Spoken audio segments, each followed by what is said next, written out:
65 विधानसभा मतदारसंघात फक्त खरं निवडणूक झाली. बाकी सगळीकडं इलेक्शन हे त्यांनी मॅनेज केलेलं आहे. दुधाला भाव नाही, सोयाबीनला भाव नाही. काय ह्यांनी असं तीर मारलाय की ह्यांच्यावर लोक एवढे खुश झाले? पुलवामाचा हल्ल्याचं होतं त्यावेळेला 54 आणि 44 आले. राष्ट्रवादीचे 54, काँग्रेसचे 44. आता काय कोणतं झालं नेमकं? लोकशाहीमध्ये विजय हा जर तुम्ही अशा पद्धतीने घेणार असाल तर लोकशाहीचं रक्षण करणं, संविधानाचं रक्षण करणं, यासाठी एक तरुण म्हणून, या देशातला एक नागरिक म्हणून, उमेदवार हा नंतरचा पार्ट, पण या देशातला एक नागरिक म्हणून जर लोकशाहीची अशी हत्या होत असेल, मी पराभूत झालो म्हणून नाही, मी पराभूत झालो असतो 10-15 हजाराचा फरक पडला असता. अहो, विजयी उमेदवाराचं कॅल्क्युलेशन 15-20 हजाराच्या पुढे कधी गेलं नाही, आणि एकदम 87 हजाराचा फरक पडतो, 77 हजाराचा फरक पडतो. असं कसं होऊ शकतं? ही परिस्थिती महाराष्ट्रात आहे. सगळीकडे बघा तुम्ही, जिथं भाजपाचे उमेदवार आहेत तिथं फरक बघा तुम्ही कितीचा पडलाय, आणि जिथं आमचे निवडून आले ते एवढे रथी लोक 10-12 हजारांनी निवडून आले. बाळासाहेब थोरात साहेबासारखा माणूस पडतो. निलेश लंके विखेंना पाडून निवडून येतात.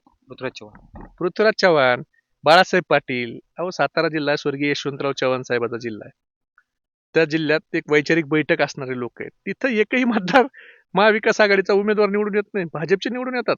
अशा जिल्ह्यात जिथं जातीवादाला थारा नाही तिथं असे कसे निवडून येतात? आता हे सांगतात लाडकी बहीण, पैशाचा वापर, असे नॅरेटिव्ह पसरवत आहेत. मला सांगा, लोकसभेत ह्यांनी हिंदू मुस्लिम केलं, मराठा ओबीसी केलं, पैसा वाटला, सगळं केलं, तरीही लोकसभेला 31 जागा महाविकास आघाडीचा, एक अपक्ष, आणि ह्यांच्या ज्या 5 जागा निवडून आल्या, जसं अकोल्याची जागा, बुलढाण्याची जागा, तुमच्या पालघरची जागा, तुमच्या इचलकरंजीची जागा, आणि मुंबईतली एक जागा जिथं ते अमोल कीर्तीकर उभा होते, ह्या जागा तर 4 जागा ट्रँगल फाईट मध्ये आलाय, आणि एक जागा तुम्ही निवडून आलेली खाल्ली. म्हणजे त्या 5 जागा, 37 जागा होत्या. कीर्तिकरांना विजय घोषित केलं. कीर्तिकरांना विजय घोषित केलं आणि पोस्टल मतदानमध्ये परत 46 मतांनी पाडलं. म्हणजे 37 जागा तशा महाविकास आघाडीच्या आल्या, तुमच्या 11 जागा होत्या. मग मोदी साहेबापेक्षा हे कशी लोकप्रिय झाली? काय ह्यांनी असा नेमका तीर मारलाय 4 महिन्यात की मोदी साहेबापेक्षा ह्यांची लोकप्रियता वाढली? हे कळायला महाराष्ट्रातल्या जनतेला मार्ग नाही. आणि घ्या ना, मी काय म्हणतो, महाराष्ट्रातले कोणते 10 मतदारसंघ तुमचे काढा आणि 10 महाविकास आघाडीचे काढा, करा ना बॅलेटवर निवडणूक. आमचे 10 लोक राजीनामा देतील, तुमचे 10 लोकांना राजीनामा द्यायला लावा.